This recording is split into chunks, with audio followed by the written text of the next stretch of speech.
This is Identity at the Center. If it has anything to do with IAM, this is the go-to podcast.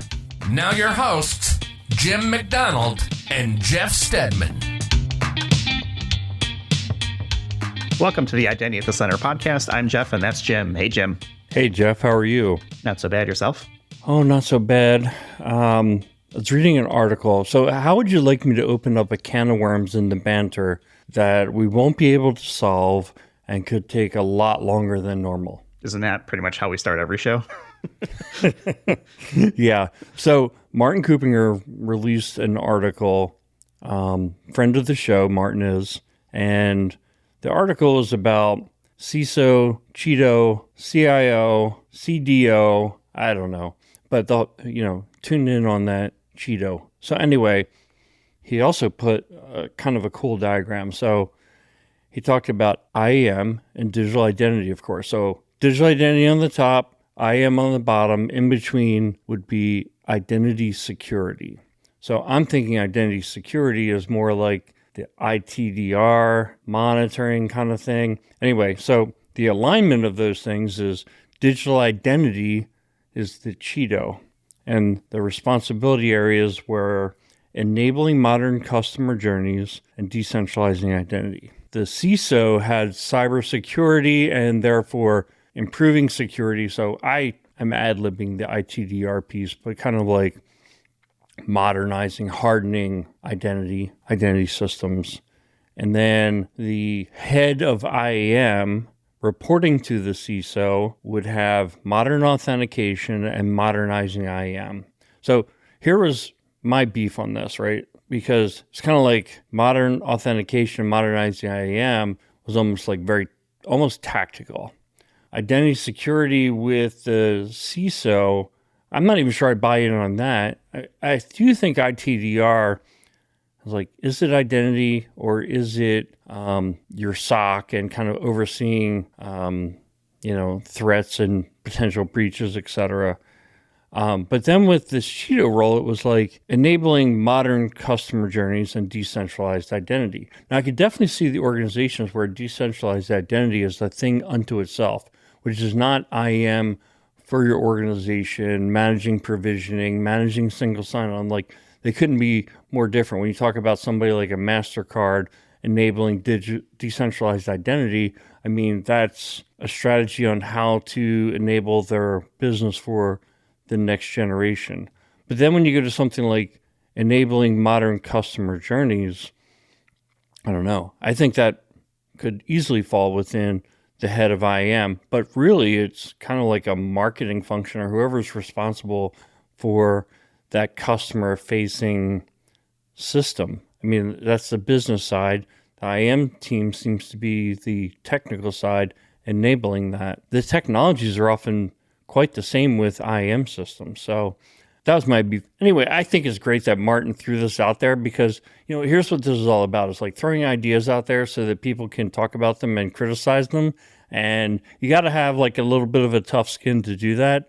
And I think that Martin's got that. And he doesn't care if like people disagree. He welcomes it. So what do you think?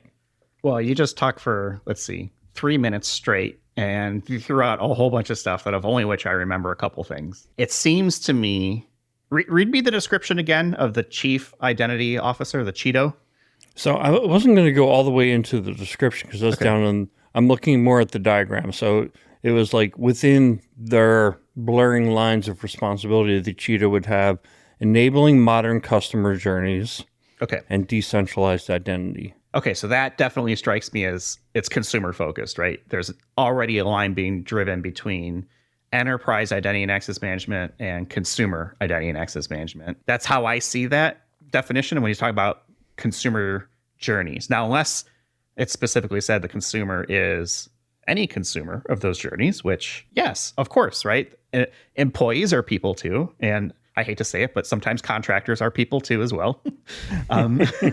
But I don't, I'm not looking at what you're looking at. I don't know how to respond to it because I think there's so much context that gets lost without having Martin on here to explain it. Maybe we'll reach out to Martin and get him on for a show and talk through this. He's usually willing to do that. we've got a guest today who I don't think we're going to be able to get through our topic without allowing him to feed on this. So we will ask him the question, but let's wait until he's introduced and everything, because we have a couple things to go through before we introduce him. Yeah, I mean, there were some emphatic head shakes, nods, shakes left, right, up, down, you name it. It was there. But let's talk about Identiverse first, because really, hey, that's what we're going to talk about today, Identiverse. We've got Andy waiting in the wings, but we want to get our plug out there. People use our discount code. For those who aren't aware, Identiverse 2024 is coming up. It is May 28th through the 31st. It's going to be at the Aria again, the resort and casino in Las Vegas, which is a very cool location. Definitely support any conference that's going to be in Las Vegas. We've got a discount code for all of our wonderful listeners out there around the world.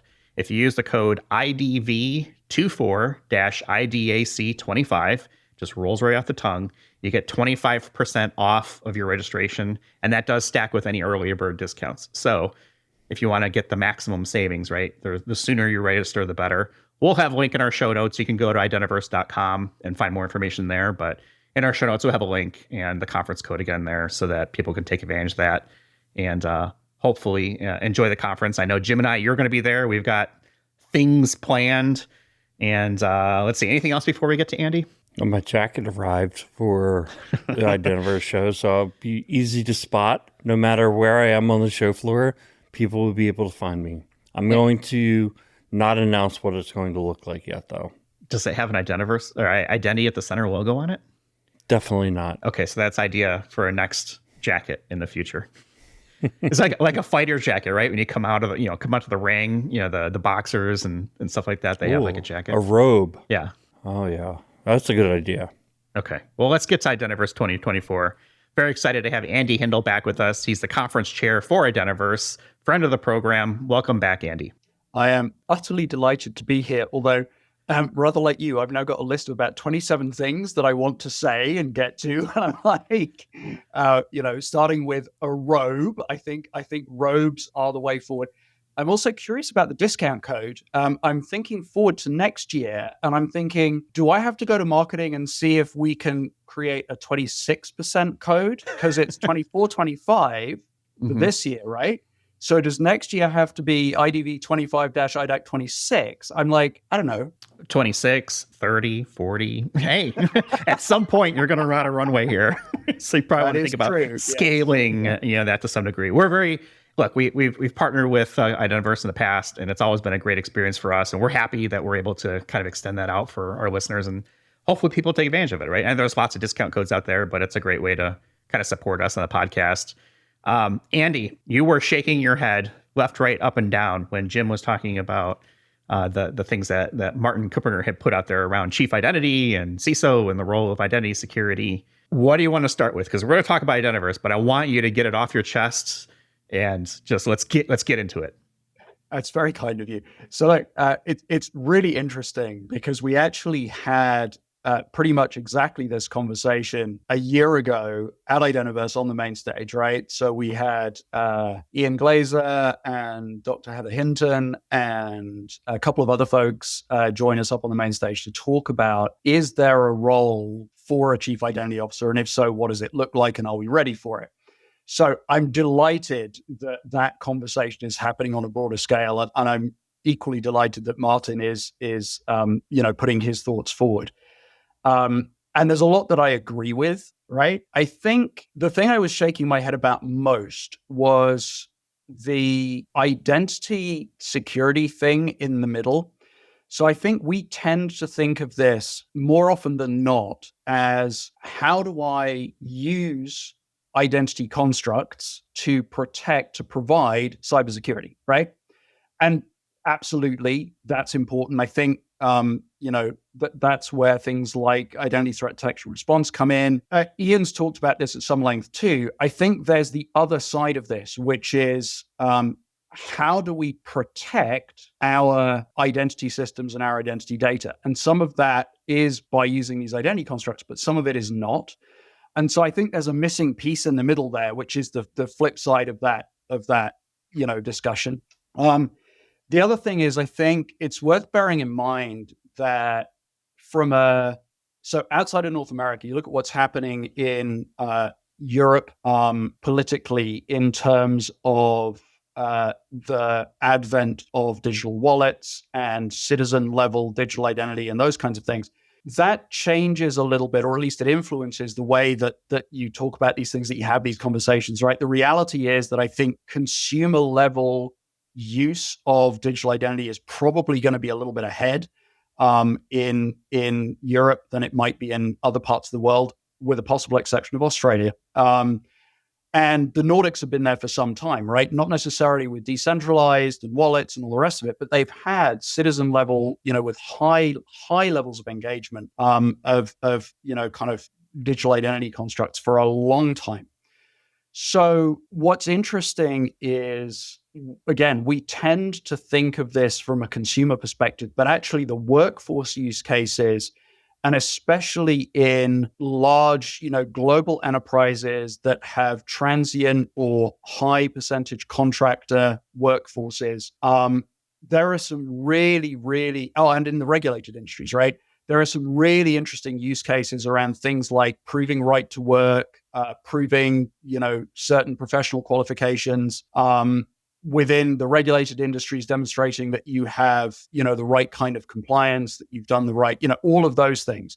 Those are all workforce use cases.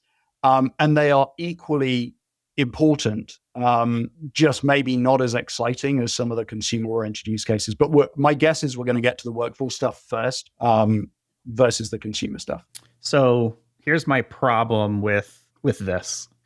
And I feel a little bit like George Costanza stands. I got a lot of problems with you people.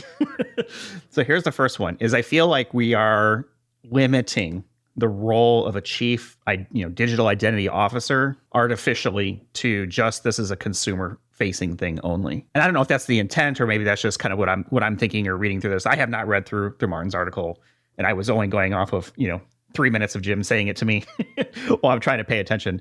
But I don't necessarily agree that that's a limit that should be in place, at least artificially.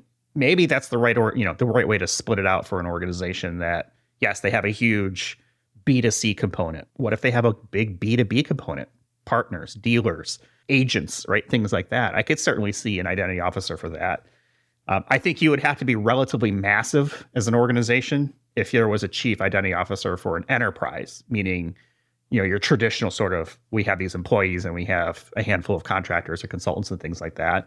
But you could certainly make a case if you're, mature enough along that scale where, yeah, we do want to have a better experience for our identity, internally for our stuff. But that's just kind of like my gut reaction to it. I mean, again, we're kind of just shooting at the hip here, not having gone into much detail with it. But I'm a fan of the role. I think anything that gives identity a better seat at the table, or even a seat at the table, is a great thing. Representation is awesome. What I don't like to see are limits on where and what that person is responsible for from an identity perspective, because I don't think we've even agreed as an industry what the heck does digital identity mean versus identity and access management, right? We did that episode a long time ago. We got 10 different answers then. We've asked it a few times since then. We've gotten different answers every time we ask it.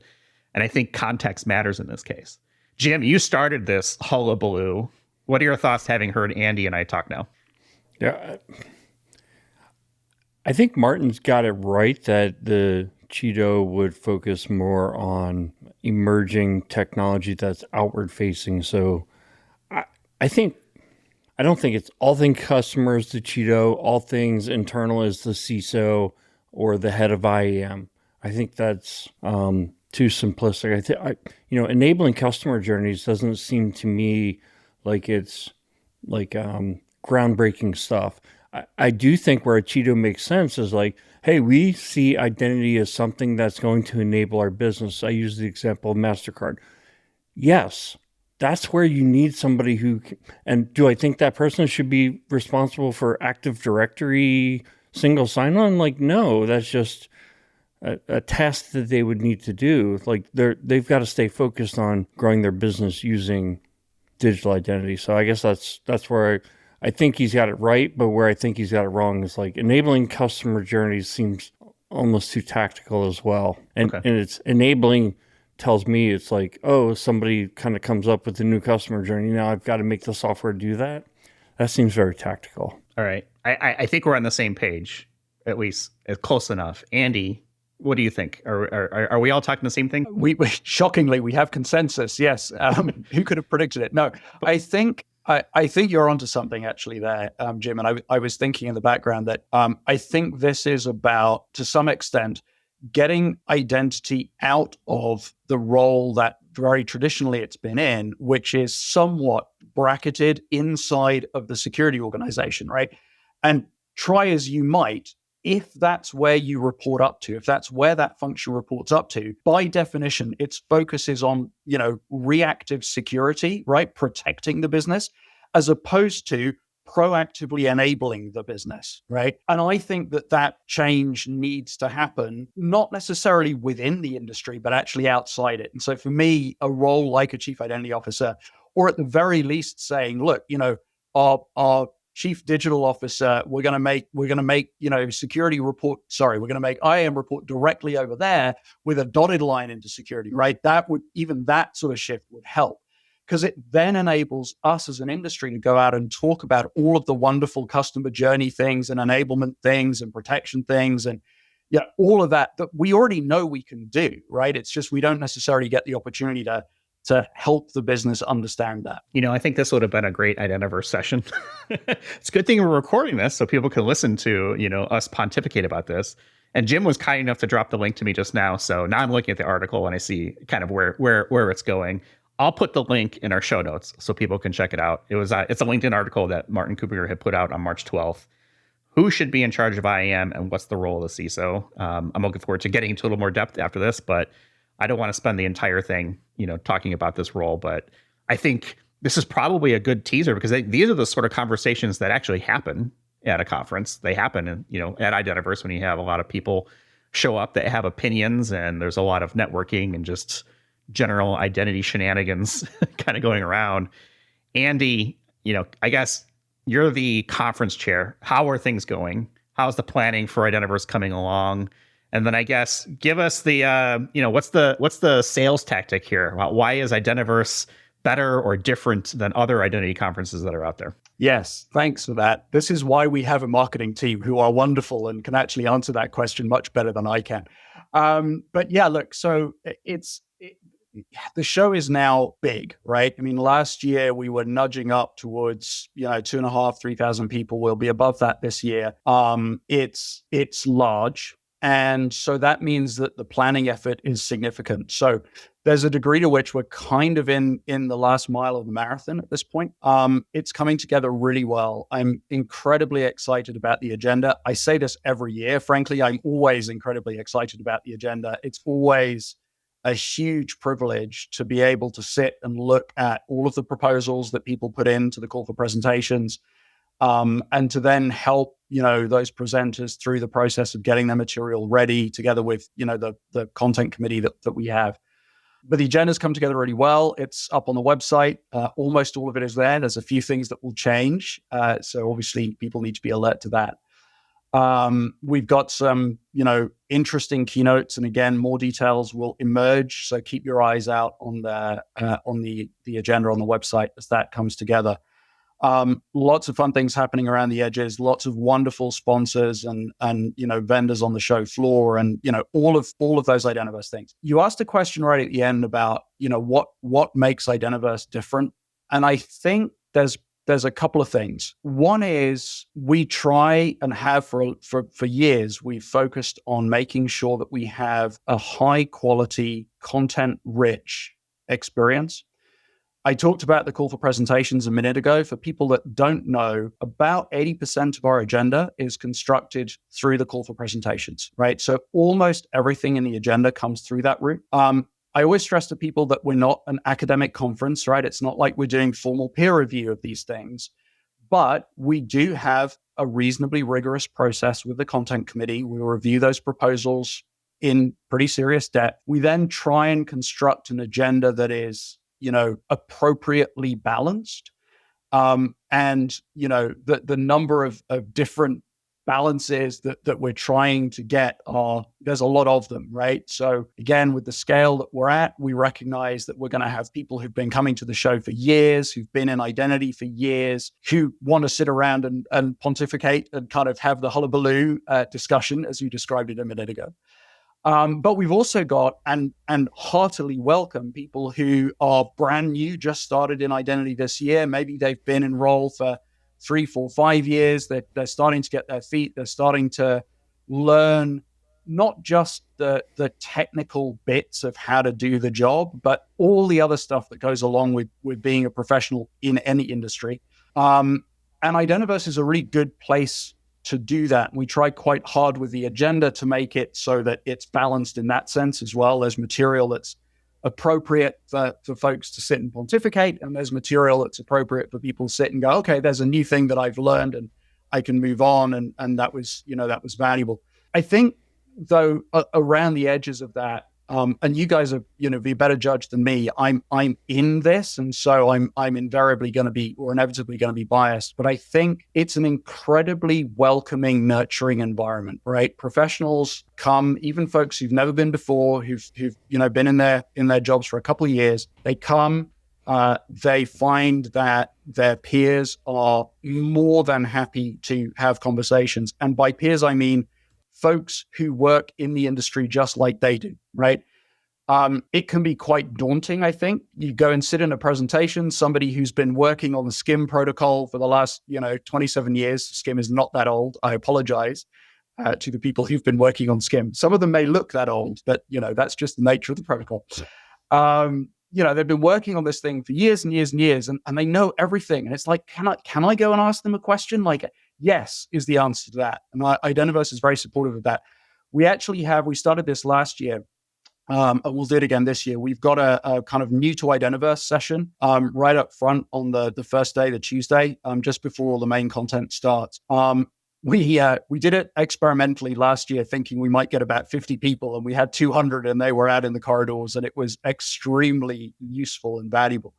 But highly recommend if folks are new to the show to go to that. And it'll give you a real sense of, here's how I get engaged. Here's how I get what I need to get out of the week. So I'm going to definitely echo the welcoming and nurturing. And I mean, that's just the industry at large, I think, for us. I feel like this is an area where, for all of our flaws and faults of not being able to, come up with correct terminology or even common terminology or definitions, I have never met anybody in the identity industry that has been a jerk.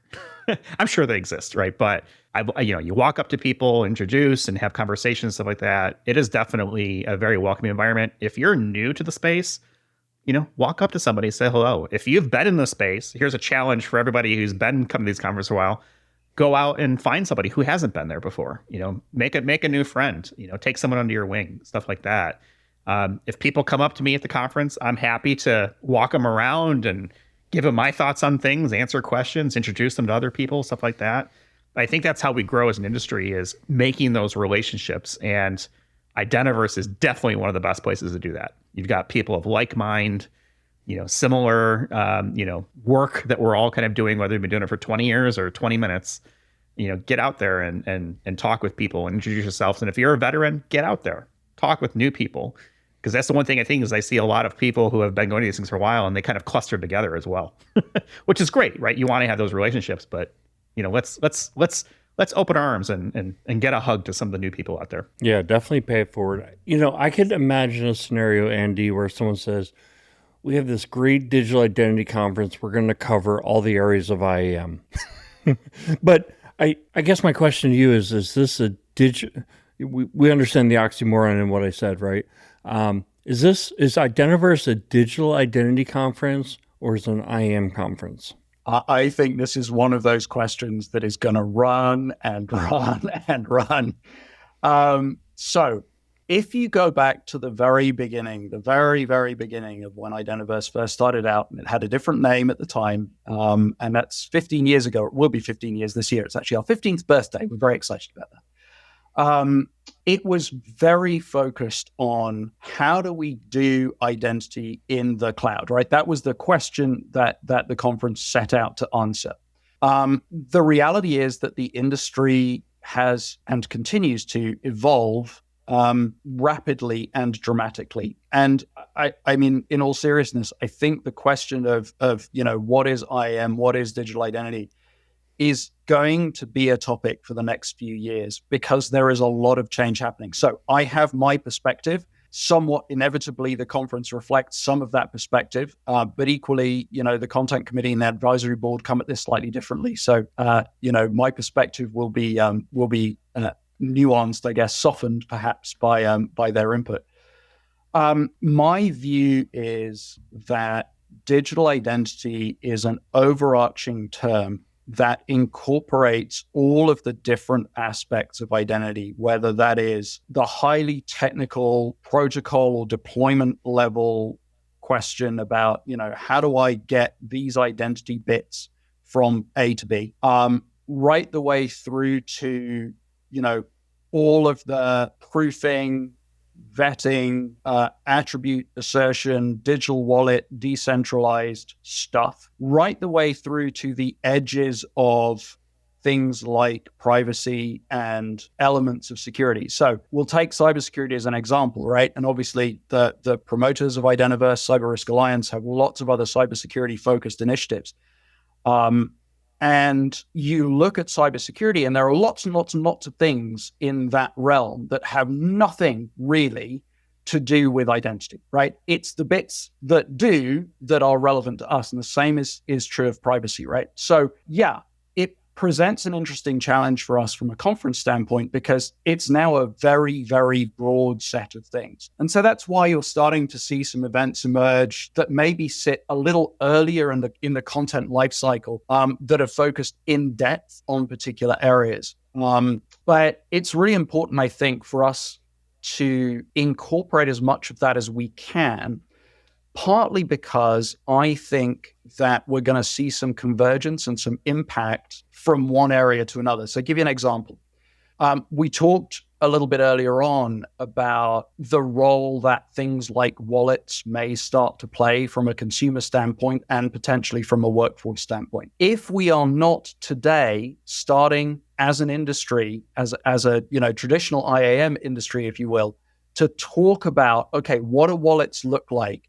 What does decentralized look like, in reality, in a real deployment? How is that going to start to impact on the way that I think about authorization or authentication or the user lifecycle, right? Because there is absolutely going to be an impact. One of the things that we're going to talk about to some degree this year, we talk about a lot of things this year in the conference, but we're giving some space in the agenda to things like the continuous access evaluation protocol, right? CAPE or CAEP, depending on how you want to pronounce it, and risk, and that whole shared signals area. And full disclosure, I have a fond space in my heart for shared signals. I did some work in that area a few years ago, together with folks like Andrew Nash and others.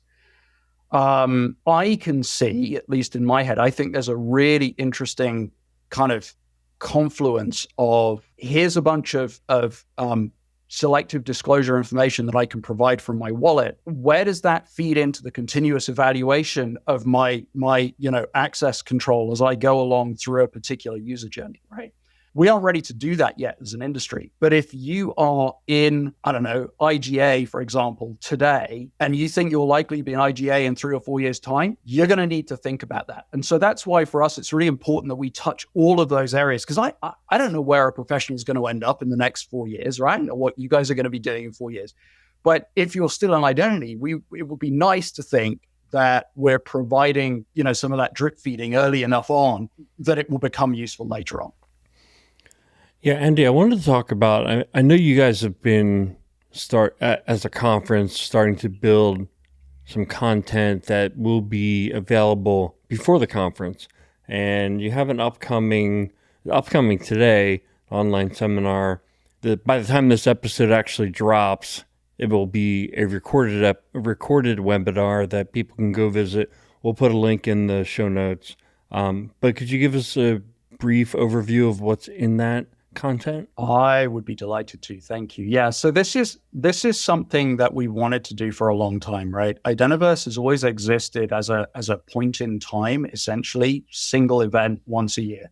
If for those of you that have really deep history with the event, you'll remember there was 1 year a long time ago where we did a couple of like little side events at a different time of the year, but it really only lasted a very short time. And we recognize, very clearly that it's not like the industry is static for a year. So we wanted to try and do some things that still fit with the values, the ethos of Identiverse, the how we do things, but that we can do at other times in the year. So a couple of things. One is that at the end of last year in December, we ran a couple of half-day Identiverse branded, Identiverse themed events, one in New York, one in Chicago, essentially as experiments, right? Let's see if it's worth doing these, if people are interested, if the sponsors are interested in helping us out. And they were, I think, very successful. The folks that came had a good time. They were productive. We talked about some stuff that built on what we discussed at Identiverse, Prime, as it were, earlier in the year. The other thing that we've started, and so I expect we'll do those hopefully later this year again. What we've also started to do are some webinars. We did one, I want to say a week, maybe 2 weeks ago, specifically on the topic of authorization, with a tie-in to the conference and to the AuthZen working group, which had kind of started at the Identiverse conference, or at least started to come together at the conference. Tomorrow we're doing one, tomorrow as we record this, I should say, we're doing one which essentially is a number of the members of the content committee. And we're going to be talking about some of the trends that we think we saw as we were going through the call for presentations. So one of the joys of being at the scale that we're at now is we get enough volume of proposals into the CFP that we can kind of look at those and say, well, isn't it interesting that out of the, 500 proposals that we got, and I'm making that number up out of thin air, but out of the 500 proposals that we got, 470 of them were on wallets. Now, that's clearly not an accurate description, but you get my point, right? We can start to draw some trends out of this stuff. And so we're going to have a conversation with a couple of members from the content committee, 3 or 4 members of the content committee tomorrow, just to talk about what do we think we saw, which of those things might we touch on Identiverse, which are we not going to touch on Identiverse, and why, that kind of a discussion. And once it's gone out, the recording will be available up on the Identiverse website. We hope to do some more of those through the course of the year. Again, they're a little experimental. We're working out, what works and what doesn't for folks. But we hope that they're useful. If anyone does happen to go and look at them and they want to send feedback, we're obviously open to that. And we'll see how they go. So, Andy, I'm going to ask you a 2-part question. Take these questions in whichever order you want. So I hear, obviously we're identity nerds, right? So we're talking a lot about wallets, ID verification, mobile IDs, age verification, all this like cutting edge stuff that digital identity is not really traditional IAM. Super fascinating stuff to us, not to everybody. Some people are IAM folks. So one, I do want to hear about those topics. In other words, I'd like you to kind of like give some more on that, on those things I just touched on. But I also want to know if somebody's coming who does provisioning or does manage, privilege access management or something like that, what do they get out of the conference? And like, is this still the right conference for them? And if you were them, how would you approach, this traditional piece as well as, hey, there's this new stuff going on? Should they dip their toe in some of that stuff? Yeah, that's a great question. So I think, I feel really bad because I'm about to say, well, of course it's the right conference. I hope it's the right conference, right? I hope it's still the right place for all of that. We try very hard to make it still the right place for those things. It's meant to be the right place for those things. And again, if we're getting that wrong, then let us know and we'll take that into consideration as we start to plan the 2025 event. It's also fair to say that for a lot of these things, they are, I guess, that things come in cycles, right? So as an example, if you go back and look at the agenda, let's say 5 or 6 years ago, we spent quite a lot of time that particular year talking about the early technical stages of decentralized identity, right? This is when it was still, well, should we put identity on a blockchain or not, right? Where do we keep those kinds of conversations? And then we frankly didn't talk about it for a while. Shared signals is the same thing, right? We talked about it a lot for a couple of years, and then it kind of went away for a bit whilst everybody sat down and worked out, okay, what does this look like in reality? And sometimes those things go away and never come back because they don't quite see the light of day, but some of them do. The same is true for some of the technologies, architectures, protocols that have been around longer. It's just that the way that cycle looks is different. So I'll use SAML as an example because it's one that I'm probably more familiar with than some of the others. Again, if you go back in time far enough, we spent a lot of time talking about like, how does the SAML protocol work? Does it work the right way? Do we need to change the way it works, right? Then it went away for a while because everybody was busy deploying it. Then we had a few years where people would come and talk about, hey, so I deployed it and this is what I ran into and this is how I made it better. And these are the products that I tried and this is how I made them talk to each other. And, here are some interesting edge cases that we should figure out. And then it went quiet for a while. And then OpenID Connect came along and we had a couple of years of, well, okay, so I now have this big federated deployment that I've built with SAML and you want me to, switch over and use OpenID. And how am I going to use OpenID Connect? And how am I going to get there? Right? This is all, what's the phrase that gets used? Meat and potatoes, yes? This is straightforward. How do I do my job and how do I do it better kind of stuff? Privileged access management is exactly the same, right? There are years when not much changes, and then suddenly there'll be something that comes up where it's like, oh, we have to think about this a little bit differently, right? And we try our best to reflect that. It's one of the joys of running the CFP is that some of that naturally surfaces, right?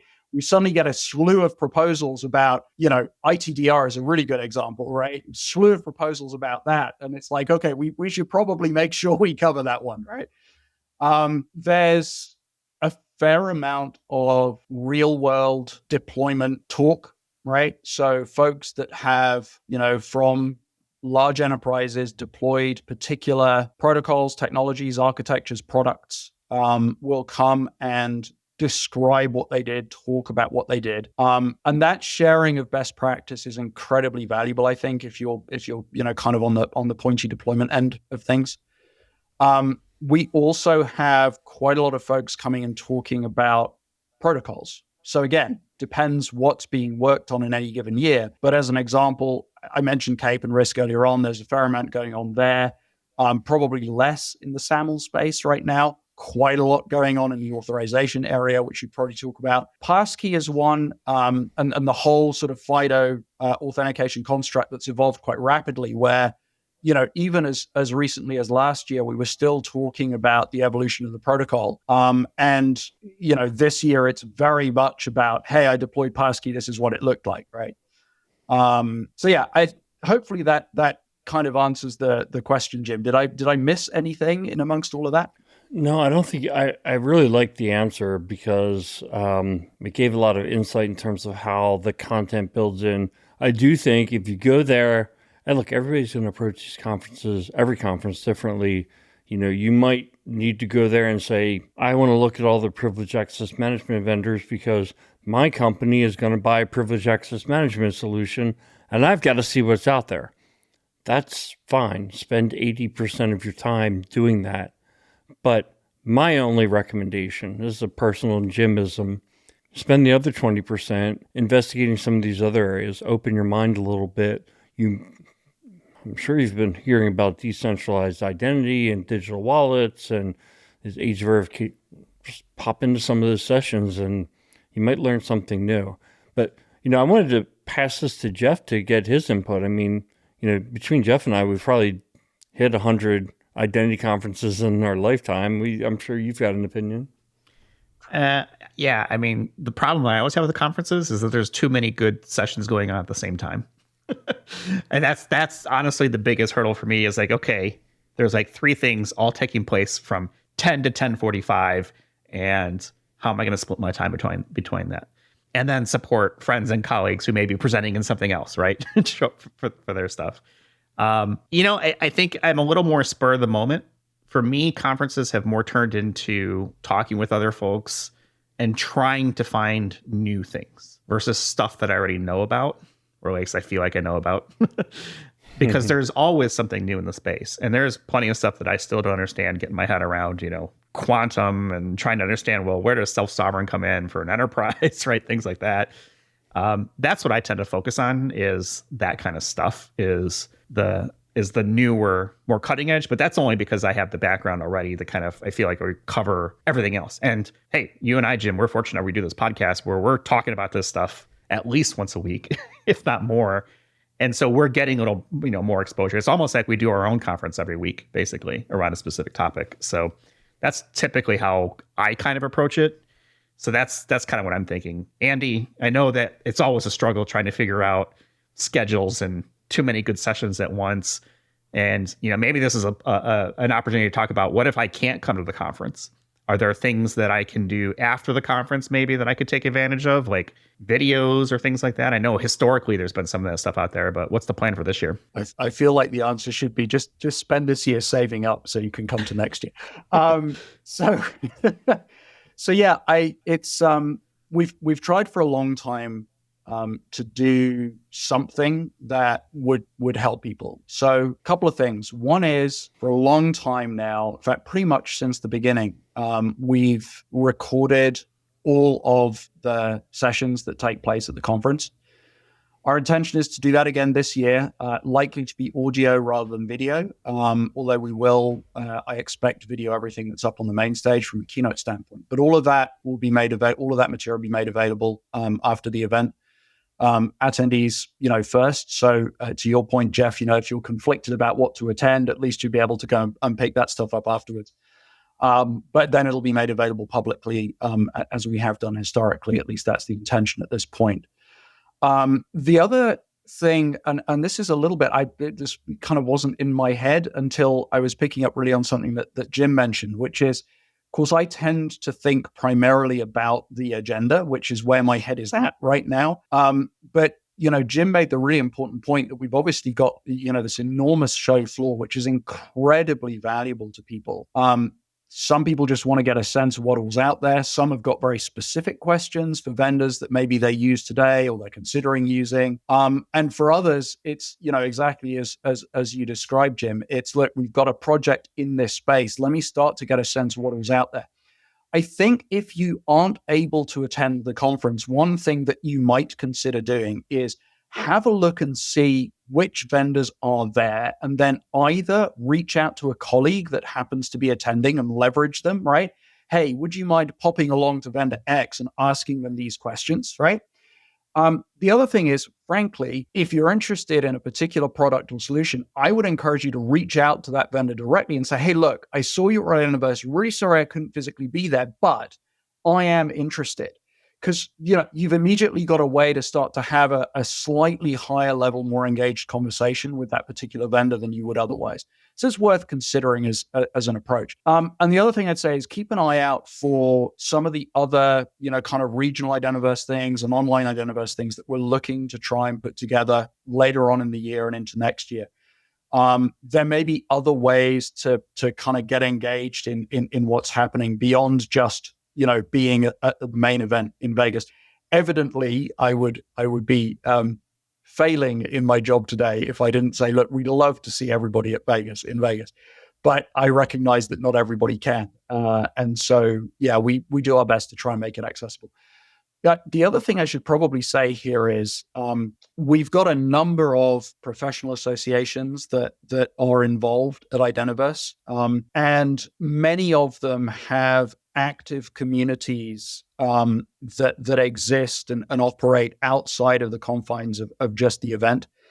And so it may be that if you're a member of one of those, or if you're considering, becoming a member of one of those, that might give you another way to get sort of tapped into some of the conversation and the learning, the best practices, and the mentoring, loosely, that we've been talking about today, outside of just attending the event. So I definitely echo everything you just said, but I especially liked last year when you started to do the local events. So I was at the one in New York City, which I thought went really well. You were there as well, so it was nice to see familiar faces, right? Stuff like that. But it was great to get local people kind of together, because I know it's expensive, right, to go to these conferences and to take time off and kind of do that kind of stuff. But it doesn't replace the full Identiverse experience. It's such a good conference. I mean, you guys have done such a good job with that. I'm a big fan of it and going to it for several years now. We've been talking about 47 minutes. And so I want to do kind of a lightning round here so we don't go on too long. I'll ask you point blank questions, Andy, and you give me a lightning response on what you're thinking about. I think this is hilarious, because getting me to do anything concisely is like... This is the challenge. How is this going to work? I don't know how this is going to work. We'll try. We'll do our best. All right. Well, I'm going to start with the hard one, because last year you said that authentication is done. So we congratulate ourselves because we fixed authentication. Everything is hunky-dory. We've got passwordless now, and there's no more issues anymore with authentication. Do you still stand by that statement? Yes. Okay. I'll give you 20 seconds to expand on your yes. Okay. I'm really glad you gave me it out there. I won't hang you out to dry. This is not good. So look, I was being a little bit facetious when I said it. My point was that the opportunity that is presented with Passkey is huge. It's come on very rapidly, and it's being deployed at scale very rapidly with demonstrable, not just technical, but demonstrable business success. So is it done? No. Is it solved? Arguably. It still needs to get done, but arguably it's solved. The context for that comment was, I think where we now need to go spend a ton of energy thinking about how to solve the problem is in authorization. But yes, I stand by the statement in that context. Okay. Next question. One of my favorite ones is after hours activities. I know that there's typically some things planned around, and it seems like, every vendor and everybody else has stuff going on, which I would tell you, take advantage of that kind of stuff, right? I mean, those are generally some fun events. And if you can make yourself available to go to a nice dinner or go see a show or something like that, do it. What are your thoughts on how do you approach after hours activities, especially for maybe folks who haven't gone to this before or maybe haven't been in Vegas before? What would be your words of wisdom on how they should pace themselves? Yeah, so I think pacing is exactly the right word. You're right. Take advantage of those opportunities, but pick and choose them carefully. And remember that you are there for basically a week. They're long days, they're packed days, they're incredibly valuable days. But since you've gone to the effort to attend, make the most out of those days and pace yourself through the show. Frankly, even if you're not going out at night, you're still going to want to pace yourself through the week. And I would add to that, recognize that the vast majority of people that are presenting are you, right? They don't happen to be you personally this year, maybe, but they are you.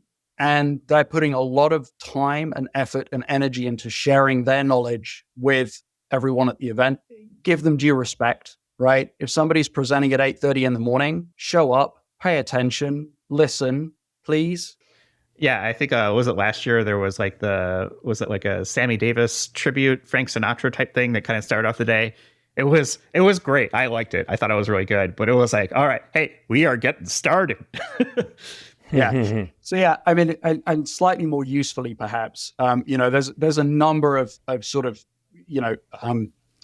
conference events that happen. So there's the welcome reception on the first night in and around the expo hall, which I highly encourage people to go to. We'll have a similar thing happening on the second night. I can't remember what's happening on the third night, if I'm honest. That's so far through the week that I've forgotten now. But look for those conference events, but also, be alert to some of the other opportunities that arise. Some of the professional associations we mentioned will undoubtedly be doing, kind of get-togethers at various times. A number of the vendors and sponsors that are represented will have evenings as well. Pick and choose carefully, but there's some really, really good opportunities to get to know people in a slightly less sort of formal conference context. Those relationships can be very valuable. Absolutely. Jim, what do you think? Well, I think pace yourself is a fantastic recommendation, but that doesn't mean every night get Uber Eats and go back to your room and, and get to bed early. I mean, you're in Las Vegas. You only get to do it, a couple times a year, once a year. Maybe this is the first time and the only time you get to do it for a while. So enjoy what you've got going on. And the thing I would add to it is, Jeff, you and I always bring the Identity at the Center podcast on the road and make sure that we link up for some after hours and some opportunities to kind of mingle and meet folks that listen to the podcast. So we'll get some of that information out as the conference gets closer. And of course, as it gets closer to the week or two before, if you haven't heard anything, just ping either one of us on DM on LinkedIn, and we'll just say, these are the nights that we're doing something. This is where we're going, and we'll get you on the invitee list. Yeah. I mean, that's what we do with these conferences. Like, we're going to be there. We're going to be recording. Identiverse has been great to partner with through that. So we'll have like spots, and I don't know, I know we're still kind of figuring things out, Andy, but like, I guess, what do you want to see out of our podcast this year? No, this is exactly where I was going to go, actually, because I'm utterly delighted that you guys are going to be there again this year. Really am. So yeah, we're still figuring out some of the details, which is another reason why people should come, and then they can find out exactly where we landed with all of this. But we certainly will have a recording studio. You guys will have some space and some time in there, so folks can come along and kind of watch you do this for real, which I think will be a lot of fun. We're also looking at some other opportunities to maybe do something on a stage somewhere at some point. Not quite sure what that'll look like, or if we can figure it out, but we're going to try. And then, yeah, I suspect, I'd love to see the two of you roaming the hallways, doing little spot interviews with people randomly that you can then cut into a podcast later. I think that would be a lot of fun. And then all the people that are listening to this can come up and say, hey, I listened to that thing where you guys asked Andy a bunch of questions and said, answer briefly, and he didn't do that. I think that'll be funny. I'll put like a shot clock up, like the NBA. You've got 24 seconds to get the answer, or a pitch count, whatever you want to use it, right? Pitch clock, that kind of thing. Uh-huh. Andy, you spend so much time and energy putting this conference on. What do you do to unwind at night or day or whatever it may be? I mean, you've got to take a break at some point, right? We talked about pacing. Got to do it for yourself as well, right? Yeah, this is really interesting. So, when I started doing this, this is actually my 10th year coming up this year. So when I started doing it, it was kind of a, 50% of my time, and the rest of my time I spend, consulting in the identity space, doing various things. And it's rapidly approaching 100% kind of time commitment effort. And it's interesting because it's a global thing, right? So yes, we're running in Las Vegas, but I have folks on the content committee who are out in Australia. I have folks on the content committee who are here in Europe. I have folks who are on the West Coast as well as the East Coast in the US. So yeah, there's a lot, and I love it. I mean, it's an absolute privilege. It really is, to be able to help to do this. When I am not doing this and other work things, I do a couple of things. One is that I enjoy riding a road bike. That's an old-fashioned bicycle with pedals, except it's a modern old-fashioned bicycle because it's made of carbon and it's very sort of slippery through the air and delightful to ride. So that keeps me out of trouble and reasonably fit and healthy. And this will make both of my wonderful hosts today laugh hysterically. The other thing that I like to do is some home recording. And the reason that will make them laugh is we spent about 20 minutes before managing to record this today with me going, but I have this really nice microphone and I can't get it to work with your podcast thing, and it won't record. And so in the end, I'm using a very, very cheap kind of, conference speaker thing, which seems to be working okay. But yes, otherwise, I like to dabble in home recording, and I play a couple of instruments and that kind of thing. So yeah, just for me, just for my own benefit, but it keeps me calm and happy. And I cook. Those are the three things that I do. All right. So what instruments do you play? So I play the piano, keyboards reasonably competently. I dabble with guitar. I have a couple of them lurking over behind me that you can't see, but there they are. One is a Gretsch. It was not very expensive, but it's nice semi-acoustic, so I don't have to plug it in all the time. The other is a Schecter. It's years old, but it plays very nicely. And I am technically capable of also playing the bassoon, although I haven't picked one up for a while, but I do have one. So yes. All right. And then what's your go-to dish? You've got to impress the Identiterati. They're coming over and they're like, Andy's cooking. What are you making? So I run and hide because I know very well that there are several there are members foodies of the industry who are seriously good cooks, right? I am not at that level, but I do like cooking Asian food. I do quite a lot of stir fry. So I've got a nice kind of chicken with cashew nuts thing that I do, which I can adapt. So I've done it with tofu as well for folks that are not inclined to eat meat. All right. So dinner's at Andy's house tonight. Jim, what do you do? I mean, you and I work on Identity all day long and we do podcasting, but what do you do when you want to unwind at night? So I don't drink or do drugs. Yeah. I work from home all day and I sit in a chair. So I try to break that habit and get out of the house, go to the gym, be around some people, and move my body and get some exercise.